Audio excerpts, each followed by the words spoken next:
Hello, my name is Marital Faustgen. Today I bring you Save My Marriage, Please. And I named it this because I hear this from a lot of couples who are coming in for marriage counseling. And they say, we're hoping that you can save our marriage. And my answer to that is, I can't save your marriage, but you can. What I'm hoping this webinar can do is give you the tools to work on your marriage. You have the power to do that, and I want you to know that. So I'm bringing you the basics of the Gottman approach. And the research that I bring you is from John and Julie Gottman. And they're a very famous couple who have done a lot of research in this area since 1994. They're actually founders and directors of Gottman Institute and the Relationship Research Institute in Seattle, and they're called America's Love Lab experts. And I'm going to read to you John and Julie Gottman's explanation of that, so you kind of understand what the research is all about. The Love Lab, as we've come to call it, is a research facility where husbands and wives are screened, interviewed, and observed interacting with each other. Researchers use video cameras, heart monitors, and other biofeedback equipment to determine people's stress levels during conversations with their partners. This information is encoded and mathematically analyzed. By collecting and analyzing such data on thousands of couples and tracking their progress over time, we've learned an enormous amount about the dynamics of marriage. And ultimately, we've been able to determine which interactions lead to lasting happiness and which interactions lead to emotional distance and divorce. So that's the kind of thing that I bring to you today, mainly through this book that I think is a great resource for couples. John Gottman has also done a number of other books, but I bring you this one today. So our agenda is, it sounds very simple, to talk about what they call the Four Horsemen, and then to get into the 10 lessons with very specific examples. And also something that is not in their book that I thought I would bring to you that's also in their other materials, the 7 components of a sound marital house. So let's get started. So what's the problem? What's the problem in marriage? It can be just about anything, but on the outside you see the arguing or you see the silence. You see misunderstandings and you also feel hurt feelings or anger or frustration or whatever you're feeling. You know those, but what's the problem underneath all of it? And how do you solve it? So one of the basic concepts that John and Julie Gottman have come up with is the difference between a complaint and a criticism. It's very interesting to see how these are different. So let's look at the example they give. You talked about yourself all through dinner and didn't ask me about my day. That hurt my feelings. Now that's a complaint. Okay? The criticism goes deeper. You talked about yourself all through dinner and didn't ask me about my day. Now that's the same sentence. Then that person adds, how can you treat me this way? What kind of person are you? Okay? That goes right to the heart of the person.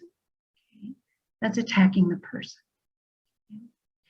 And I've noticed that the 3 common complaints that people come to me with in therapy often are not helping around the house, too much phone or electronics, not connecting enough, or no passion in the marriage. So that's my contribution here. John Gottman's Four Horsemen of the Apocalypse is what he calls his Four Horsemen.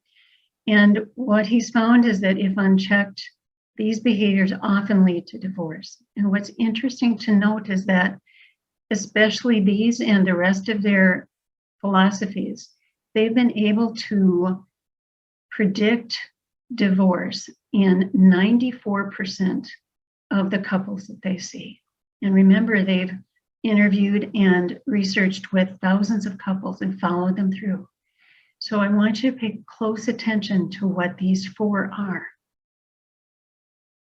The first 2, criticism and contempt. No, criticism is not the same as the complaint. Remember that. The criticism is attacking the character. And your intent really is you have this need to be right and kind of the self-righteousness. Always and never are used a lot with people, and then they say, well, people like you just don't understand. You think you know it all. Okay, that's attacking the character. Then it goes deeper into the contempt with insults, telling you that you're fat and ugly and lazy, or calling you names that I won't even repeat here, swearing at you, mockery. Oh, you feel so hurt. Well, I just don't see where you get that. Sarcasm. You never loved me. How dare you? Sneering at people and that nasty tone of voice. I hear a lot of people complaining about the tone of voice. And then the other two in the Four Horsemen, defensiveness and stonewalling. How many times do we get into criticism and then defensiveness? But you feel like this victim when you get attacked with this criticism and you feel like you have to defend yourself. And then you start making excuses for yourself. Well, I was just tired. Or maybe cross-complain. Well, you do that too. Or just simply ignoring the person. Maybe you just disagree. Well, I don't agree with that. And then you start cross-complaining too. Well, you do that just as much as I do. Or the yes but. So you're agreeing, but you're adding a little caveat onto it. You're not really agreeing, right? Or continuing to repeat the same thing over and over and over in your defense, of course, because you don't have anything to apologize for. Or whining, you're just being so unfair to me. Stonewalling is one of the most dangerous, according to them. Withdrawing to avoid the conflict, but then not ever resolving it, not coming back to the picture to talk about it, or giving the silent treatment. Have you ever had somebody give you the silent treatment where they don't want to talk to you and they're going to make you pay for what you just said, what you did, or grunting or mumbling under their breath? Whatever they, sometimes they don't even say anything, but it's, that they're just, or maybe a sigh. Okay. Refusing to talk, but making all these noises that, that they're upset. Remedies for the Four Horsemen are many, and I'll give you a little snippet of them right now. So they say, make specific complaints, just like that lady did about, you don't talk to me during dinner, you're always talking about yourself. So the request there might be, could you ask me about my day? Okay. So instead of criticizing and putting the person down, make that request. And this is what my husband and I do now. We say, I have a request. So the other person has a minute to say, all right, what is it? And then you can say the request. Could you please just talk to me? To communicate is one of the biggest things that John and Julie Gottman want people to do. To speak your truth, but then to listen openly to the other person. And openly means with an open heart and mind to what they're saying. And to even validate what they're saying. Even if you don't agree. Maybe you can understand their feeling. Okay, maybe you can say, well, that makes sense to me. Okay. Validation is just so important. Everybody wants and needs validation.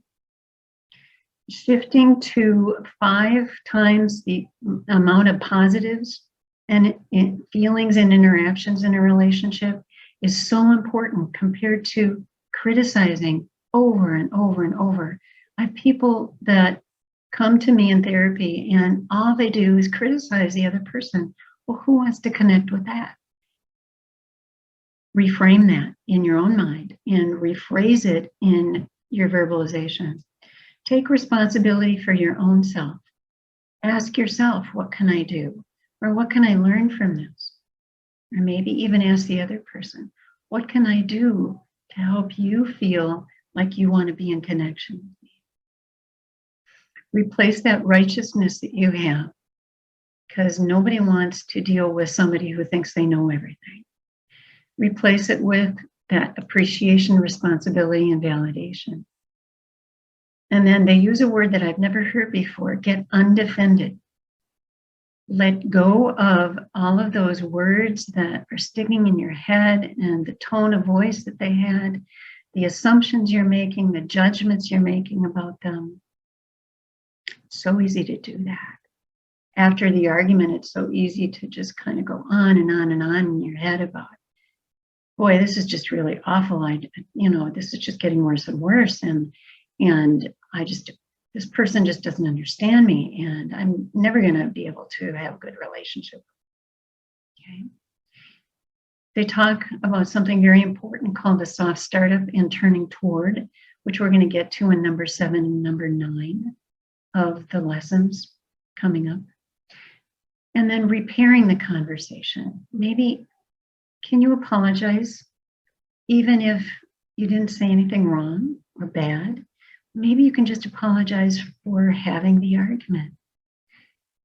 Smile and humor can make so much difference to people. Or maybe a pat on the back or a loving word. Okay, repairing is so important in a relationship. And please remember this. This is a quote from their book. Small, positive behaviors frequently repeated make a big difference in a relationship.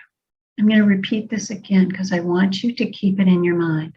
Small, positive behaviors, frequently repeated, make a big difference, make a huge difference. Try it, and you'll see what the difference is. Now we get to the 10 lessons. Number 1, they see oftentimes a cycle of this criticism, defensiveness, and counter-criticism. And this is very destructive for the relationship. The solution, they say, is to complain. Remember, just to state the fact and make the request without criticizing the person. So my example, my pet peeve is at home is messy counters, okay? So if I say to my husband, I really spend a lot of time after dinner and I clean up the dishes and I wipe down the counters so they're nice and clean and they're even shiny. And I spend a lot of time doing that. And then I get up in the morning and you like your midnight snacks and you just, I see that the counters are full of crumbs again. Drives me crazy. That's a complaint. Okay. I didn't put him down. Work hard, the other person, on not counter criticizing. If that other person says, well, you do it too, you do it during the day, maybe you don't do it at night, maybe you clean it all up at night, but during the day you do it too, that's not helping, okay? That's getting into that cycle. The healthy complaining is sharing responsibility. Okay, you're right, I do. There's times when I do leave my crumbs on the counter. I don't always clean it up. But I really would like to have clean counters. It means a lot to me. That's my perception, that's my belief. Say what you want. That's what I want.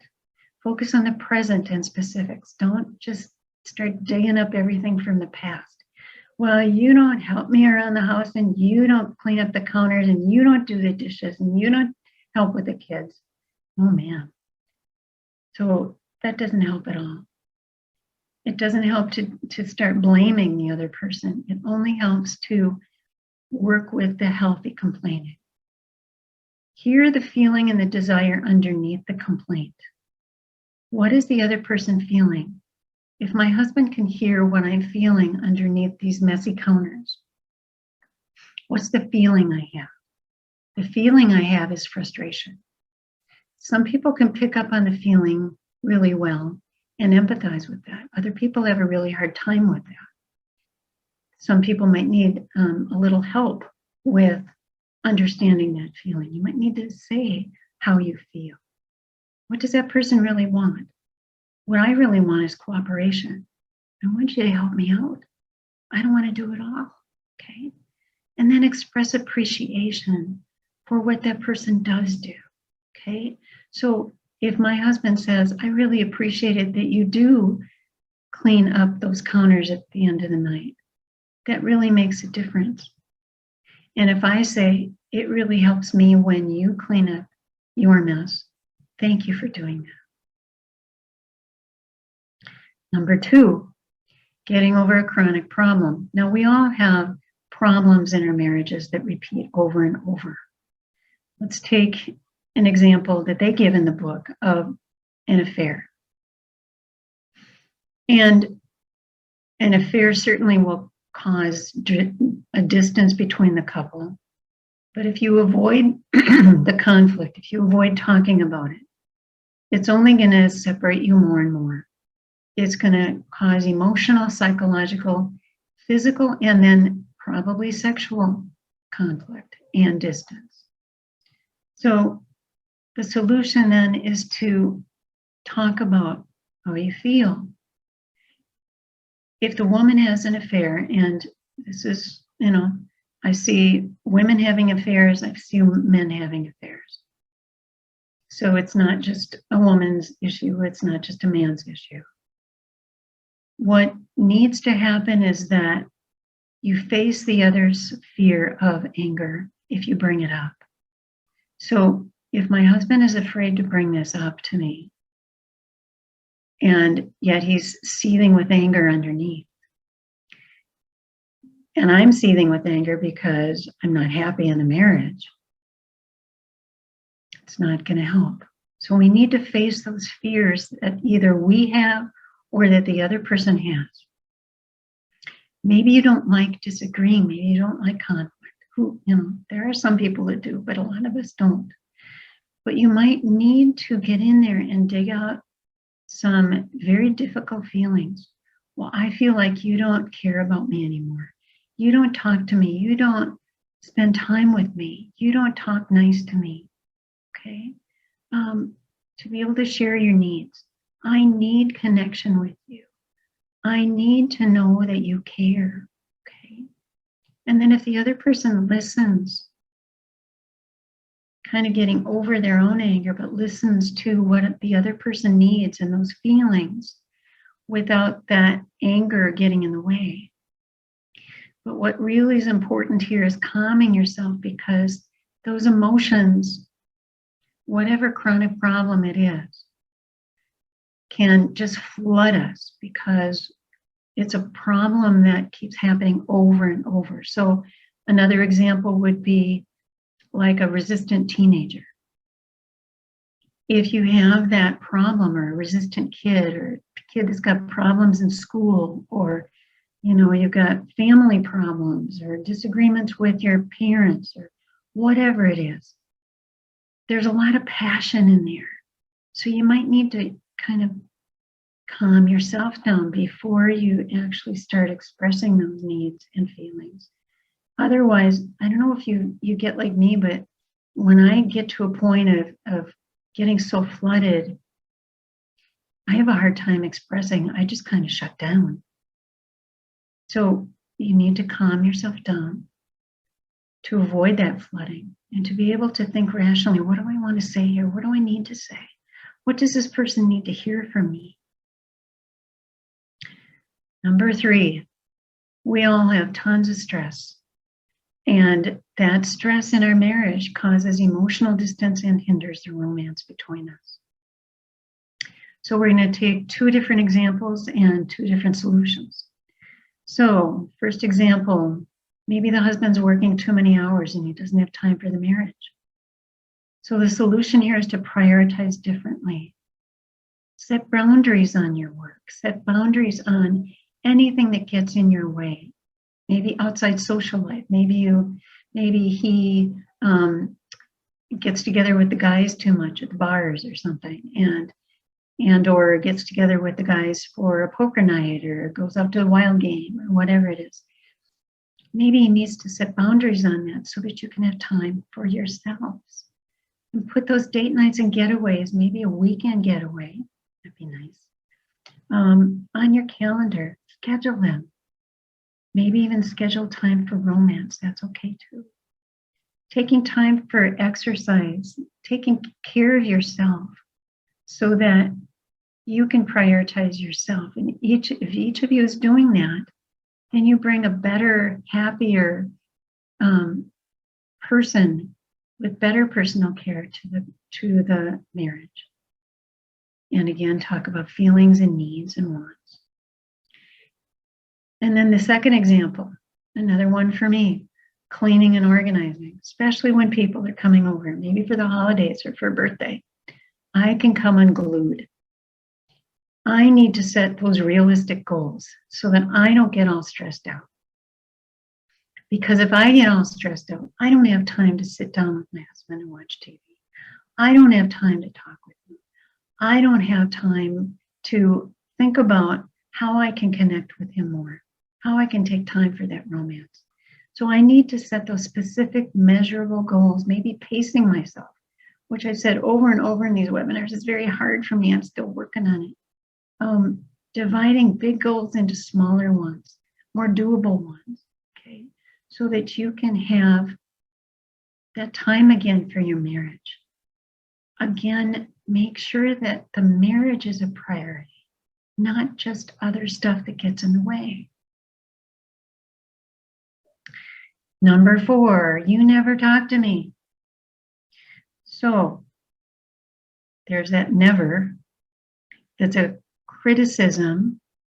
It's an attack that kind of invites that counterattack and that defensiveness, and then the contempt happens. And then people feel unsafe to share. And then the stonewalling happens, and the silence, and more criticism, and more bad feelings. So if this is an issue that one person really wants to talk and connect and the other person doesn't talk, this is what the example is that I would like to give. To remember when you were dating, there's a reason why you got married, because you love each other. Back in those days, maybe you'd talk for hours and you'd go out and you'd have a great time together.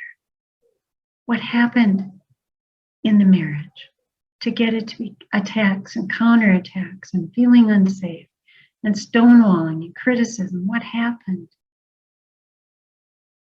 The solution, they say, is to express what you want and what you don't want. Get out of the counter criticism, the counter complaints, or stating what you want. So if that other person is saying, I don't want this and I want that, and you start saying, well, I want this and I want that, but you're not listening, that's not helping. Listen to the other person. That takes a lot of humility to pull back on your own stuff, to be able to listen to that other person and respond by saying, okay, tell me what you want. What is it that you want? Can you rephrase that for me, please, in a request? That makes a difference, okay? Appreciate when that other person actually listens to you. Thank you for listening. That meant so much to me. Thank you for responding to me. That makes a difference to me. I want to hear what you think. Nurture those positives in your relationship, your thoughts and your feelings, that fondness and admiration that you had once for each other. And the last one here isn't actually from the Gottmans. It's from, you probably have heard of the love languages. And this is from Gary Chapman, okay? He said in his book, Love Languages, the 5 Love Languages, if complaining gets to be too much of a problem in your marriage, can you just stop all your complaints for a time? He used the example of a woman who wanted her husband to paint a room. And she's been asking him this for years and years. And he still hasn't painted the walls. And so Gary Chapman asks the woman, well, does he know what you want? And she says, well, of course. I keep asking him. I keep telling him what I want. And so his solution is, try not criticizing him for anything. No criticism at all for anything for 2 weeks and see what happens. And she says, well, I don't know how that's going to get the walls painted. And he says, just try it. I've asked couples to do that. It's amazing what happens. It might take longer than 2 weeks to actually make a difference in your relationship. But once you change it up, once you start not complaining, and remember, the Gottman said 5 times more positive interactions and feelings, if those are shared instead of the complaints and the criticisms, it can make a big difference to that other person. All of a sudden, the other person says, she's not complaining anymore. What happened? Maybe she's happier. Maybe I want to cooperate with her. Maybe I want to actually do something nice for her because she's actually being nicer to me. Give it a try. Number 5, you don't care about my dreams. Now, we're going to use the example of house buying because I can easily get into my own dreams about houses. When dreams are overlooked in conflict, they say, oftentimes your flooded emotions just kind of cloud the hearing and the responding and the listening, of course. So if my husband and I are talking about buying another house, someday we're going to have to downsize.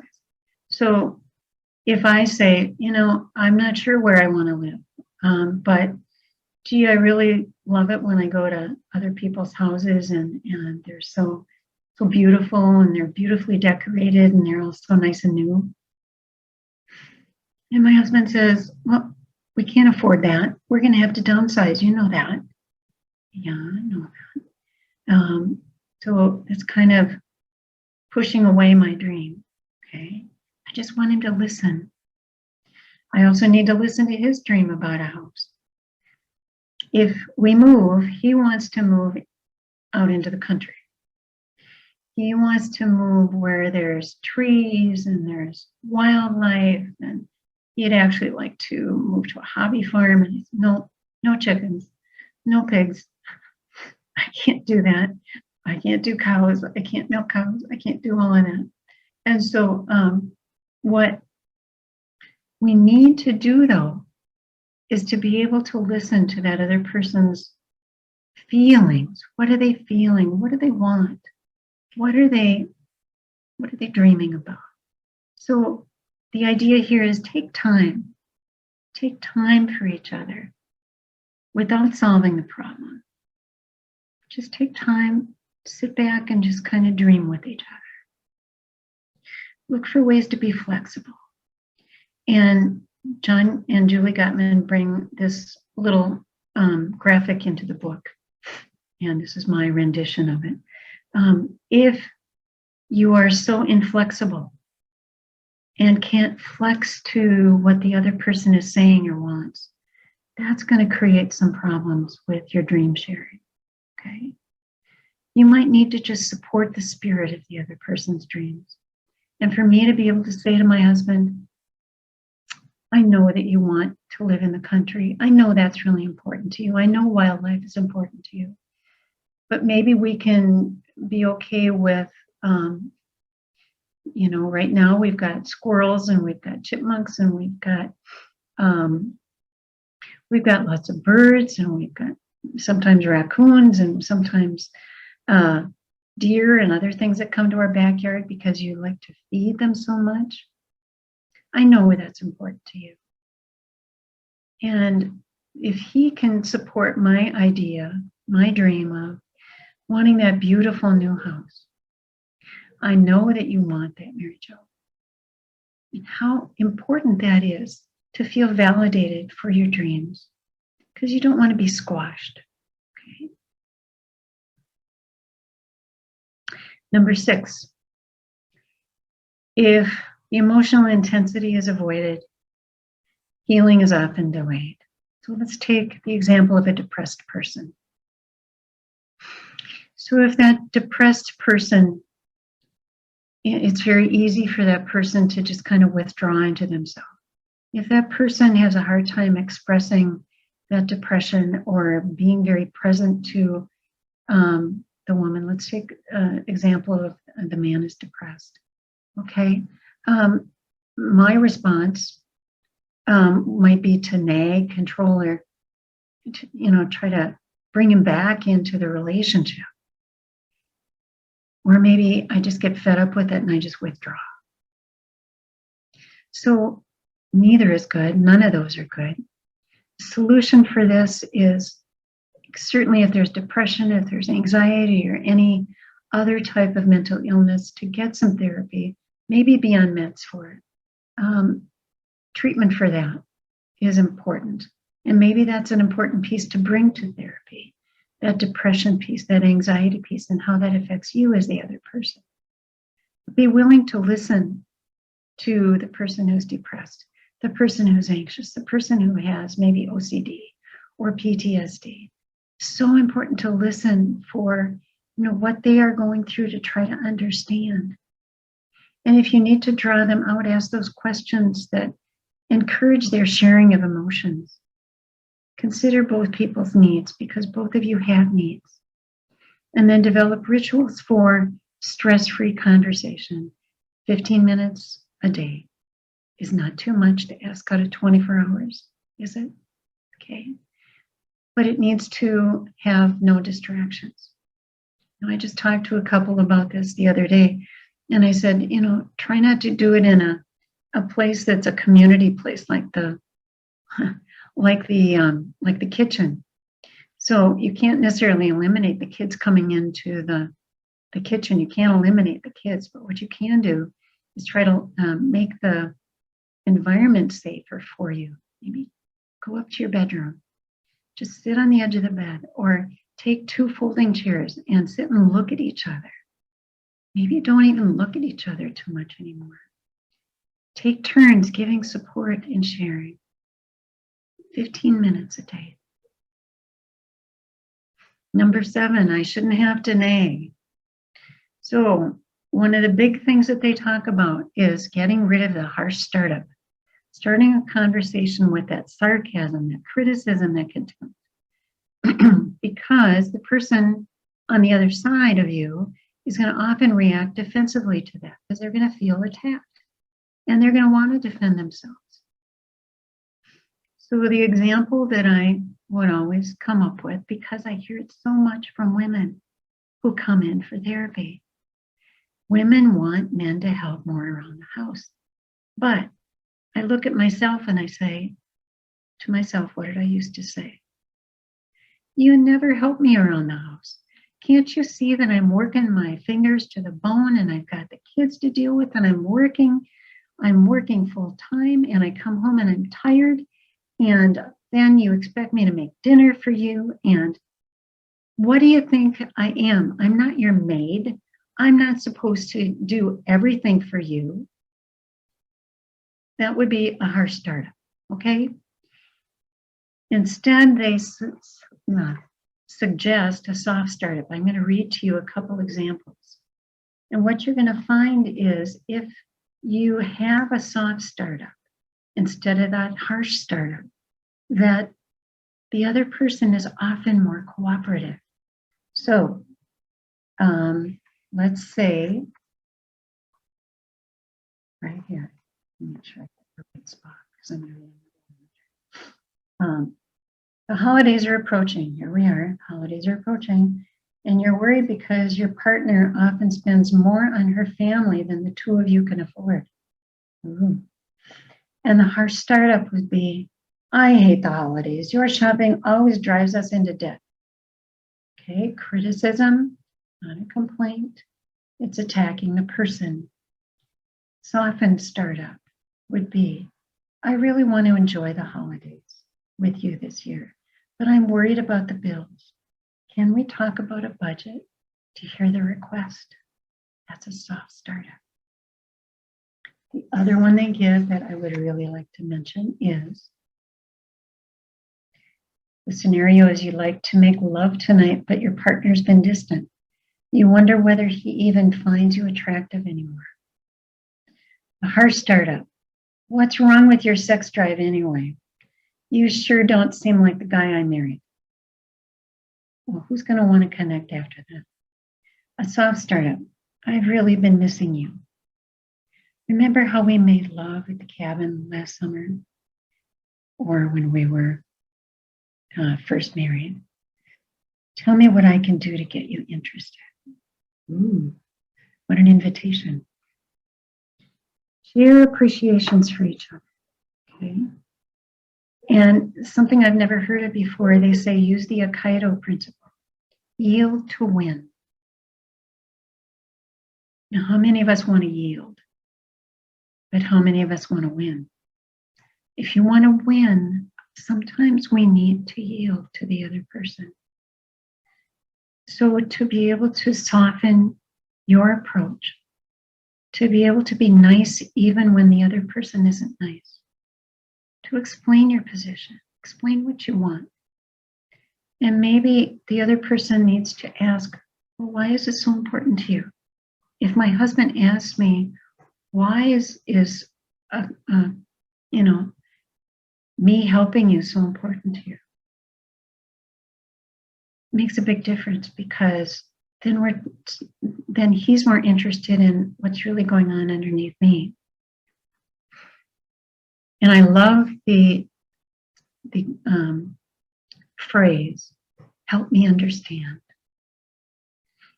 If you remember that, I think that will help you to be able to, as you're listening to that other person and they're complaining or criticizing even, if you just kind of revert back into yourself and you say, help me understand what you want. Help me understand what you're getting at. It takes humility to be able to say that. Give it a try. And this is a quote from their book, Harsh Words and Defensiveness Often Trump Good Intentions. And to be able, and this isn't a pun on Mr. Trump, but to remember harsh words and defensiveness, that just kind of throws out the good intentions that you might have. Okay? If you want to share those good intentions, share the good intentions without the harsh words, without the defensiveness.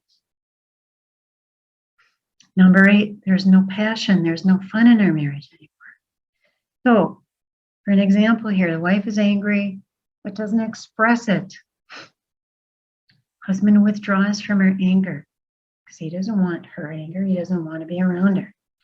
And both are angry and they feel emotionally distant, but they're ignoring it.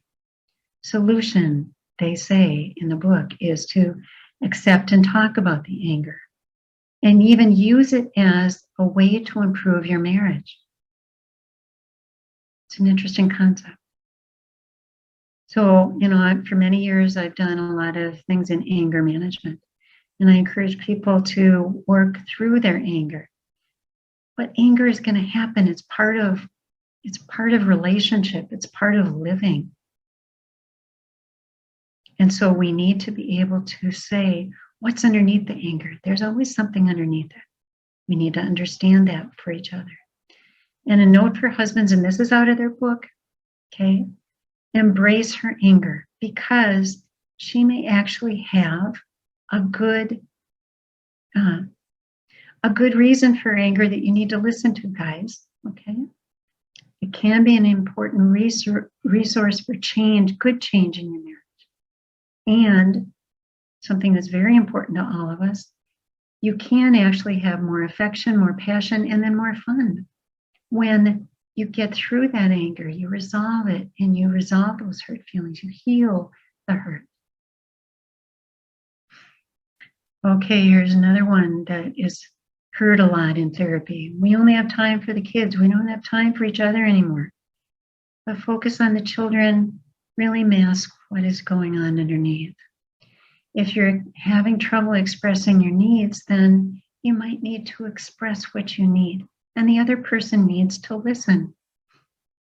But the other person will listen more if you connect in a positive way. So here's where they talk about turning toward a partner's bid for connection. And I'm going to read again from the book. So the bid for connection is my partner pours me a cup of coffee as I'm working at the computer. Is that a bid for connection?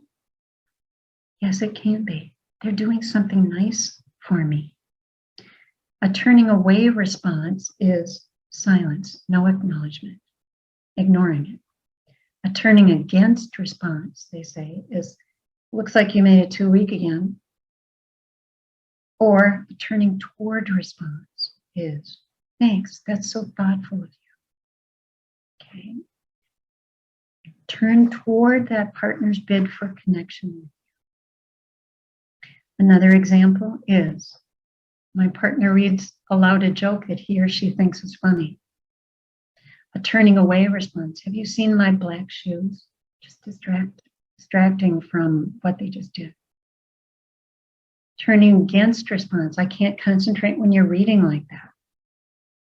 That just kind of dismisses the whole idea of what you were trying to do. A turning toward response. Oh, that's really funny. Thanks for sharing that. Okay. Or maybe you don't think it's funny, but maybe you can just appreciate sharing. Handle the conflict, they say, with a blueprint. And the blueprint here is take a quiet time, discuss one problem only, not everything, just one specific problem. One person is the speaker, one is the listener. This is hard. And then the next one is even harder. The speaker says everything that person wants to say. Now, this can take some people a long time. Some people can take a couple hours to say what they want to say. The listener needs to ask questions and take notes. Why? Because that tells the other person that they're really interested. And the interaction must be civil and polite. So stay away from the criticism, stay away from the counter criticism, stay away from all of that stuff that's going to hurt. Just listen. When finished, the listener restates what the speaker just said. And the speaker clarifies if necessary. And they go back and forth until the listener says, until the speaker says, yes, that's right. And then you switch roles and you start over. Now, this can take a while. So this is where I suggest, maybe go to Perkins and have a piece of pie and take some time to do this. Okay. It takes time to have a good marriage. Number 10, last and not least, you're not satisfied unless there's some drama. So again, not getting gridlocked, stuck in chronic perpetual issues that cause that conflict. So the examples are about differences. And they talk about being a planner versus a non-planner. So a lot of people are going away for the holidays or after the holidays. Now, some people plan to the hilt. Other people just want to be spontaneous. That's a difference. That's just part of our uniqueness. We might need to accept that difference. Some people like to be more at home. Other people want to go out and party and be with friends. These are specific, unique qualities that we need to accept in each other and respect those differences. Maybe look at the goals. Maybe the person who is a partier wants to have more fun. Can you be willing to cooperate with the other person who wants to be at home more and maybe have some fun at home? Maybe you can do some board games or whatever is fun to you. Okay. Challenge each other with chess. Challenge each other with trivia questions. I don't know, whatever it is that is fun to you. And create that culture of shared values and meaning. Because if you find that commonality, then you got that common bond. And then the 7 components of sound marital house that I said was in some of their other material. This kind of puts it all together. And it starts at the bottom with the foundation of what they call love maps. Knowing each other just intimately, not just your likes and dislikes like pizza and pie. It's about, are you really happy at work? Do you want to change careers? How can we possibly stick to our budget? Because that's difficult for both of us. Whatever it is, so that you can work on really knowing that inner person. Because if you don't take time, you don't know that inner person. And nurturing that fondness and admiration in your relationship, another foundational element. Turning toward, not turning away from each other, but turning toward that person's bid. And that's building up what they call their emotional bank account. And to have positives override the negatives. That's what they call positive sentiment override. And then 4 parts of effective problem solving. That's, there's certainly different ways to do problem solving. And, just take one at a time, like they said. Dialogue with those perpetual problems to try to find ways to connect. And they say, and physiological soothing. Physiological soothing is taking each other's hand, giving each other a kiss or a hug. That physiological soothing of touch is so important.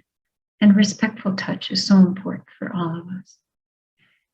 Making each other's dreams and aspirations come true and avoiding that gridlock, avoiding being stuck. And then creating that shared meaning of dreams and narratives. Narratives are the stories that you have, the rituals of connection. And maybe there's some myths that you need to outgrow, some metaphors that, have been important to you.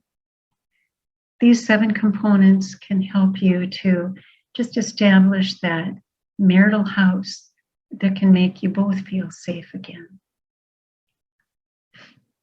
So that's the end of our webinar. I'm hoping that this can give you some tools to use, some very practical tools.